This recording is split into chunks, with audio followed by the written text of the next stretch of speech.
உலக சினிமா ரசிகர்களுக்கு தெரிஞ்சிருக்கும். இன்று தன்னோட 78வது வயதில் ஹாலிவுட் இயக்குனர் டேவிட் லிஞ்ச் காலமாகிட்டார்னு. பொதுவாக இவரோட படங்கள் ஃபேண்டசி கனவு மாதிரியான கதைகள் கொண்ட திரைப்படங்களாக தான் இருக்கும். எனக்கு ரொம்ப பிடிச்ச ஒரு இயக்குனர். சாதாரணமாகவே இவரோட படங்கள் 2 தடவைக்கு மேலே தான் பார்க்குற மாதிரி இருக்கும். டாக்டர் டேவிட் லிஞ்ச் ஏறக்குறைய 10 திரைப்படங்கள் இயக்கியிருக்காரு. பட் நிறைய ஷார்ட் ஃபிலிம் டைரக்ட் பண்ணியிருக்காரு. அவரோட 10 திரைப்படங்களை எனக்கு பர்சனலாக ஒரு 3 படங்கள் ரொம்ப பிடிக்கும். எக்ஸ்ட்ராடனரின்னு தைரியமாக சொல்வேன். இந்த வரிசையில் என்னோட அந்த மோஸ்ட் ஃபேவரட் மூவினா அது எரேசர் ஹெட்.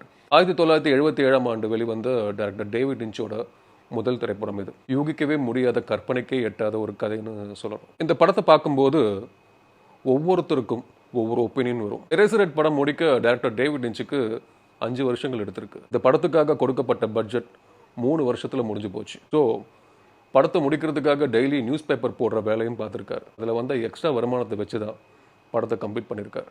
படத்தில் முழு உருவம் பெறாத ஒரு குழந்தையை காட்டியிருப்பார்.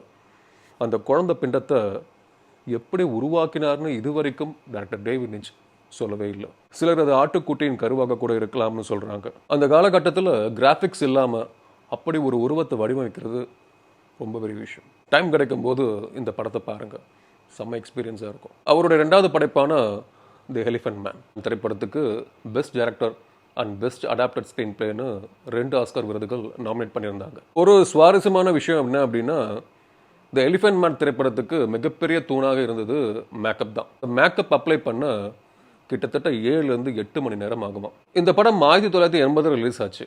1981ஆம் ஆண்டு வர ஆஸ்கர் விருது விழாவில் சிறந்த ஒப்பனை மற்றும் சிகை அலங்காரத்துக்கான விருது கிடையாது.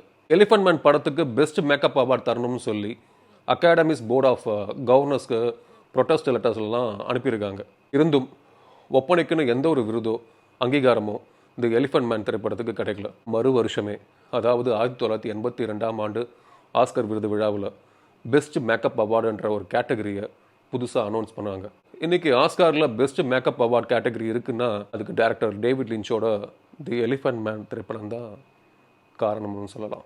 டேவிட் லிஞ்சின் 3வது படம் டூன் அவருக்கு பெரிய தோல்வி படமாக அமைஞ்சது. அது ஒரு நாவல் பேஸ்ட் மூவி. ஸோ அடுத்து எடுக்க போகிற ப்ளூ வெல்வெட் படம் முழுக்க முழுக்க தன்னோட சொந்த ஐடியாவில் இருக்கணும்னு நினச்சார். வெறித்தனத்தின் பலன் ப்ளூ வெல்வெட் படத்திற்காக லிஞ்ச் தனது 3வது ஆஸ்கார் நாமினேஷன் பெற்றார். எரேசர் ஹெட் மற்றும் ப்ளூ வெல்வெட் என்னோட இந்த 2 ஃபேவரட் திரைப்படங்களை பற்றி ஏற்கனவே ரிவ்யூ செஞ்சுருப்பேன். ரொம்ப குழந்தைத்தனமாக நிறையா இருக்கும் பேசுகிறதெல்லாம். அதோட லிங்க் டிஸ்கிரிப்ஷன் பாக்ஸில் தரேன். இன்னும் சுவாரஸ்யமான தகவல்கள் உங்களுக்கு கிடைக்கும். அடுத்து என்னோட 3வது ஃபேவரட் மூவி முல்ஹோலண்ட் டிரைவ். இந்த திரைப்படம் 2001ஆம் ஆண்டு ரிலீஸ் ஆச்சு. நியோ நாயர் மிஸ்ட்ரி கூடவே நிஜமும் இந்த கற்பனையும் மிக்ஸ் ஆகி போகிறோம். எது கனவு எது ரியாலிட்டின்னு கண்டுபிடிக்கிறது தான் சேலஞ்ச். சித்தார்த் நடித்த எனக்குள் ஒருவன் படம் பார்த்துருப்பீங்கள்ல, அந்த படத்தில் ரியாலிட்டியும் ட்ரீமையும் ஐடென்டிஃபை பண்ண பிளாக் அண்ட் ஒயிட் சீன் வந்து அந்த கலர் சீனை வச்சு டிஃப்ரென்ஷியேட் பண்ணியிருப்பாங்க. இந்த முல்ஹோலண்ட் டிரைவ் படத்தில் அப்படி எந்த குறியீடும் இருக்காது. செம்ம படம், கண்டிப்பாக பாருங்கள். உங்களுக்கு ஃபார் எவர் ஃபேவரட் மூவிஸாக மாறிடும்.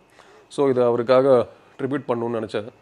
அவர் இன்றைக்கி நம்ம கூட இல்லை.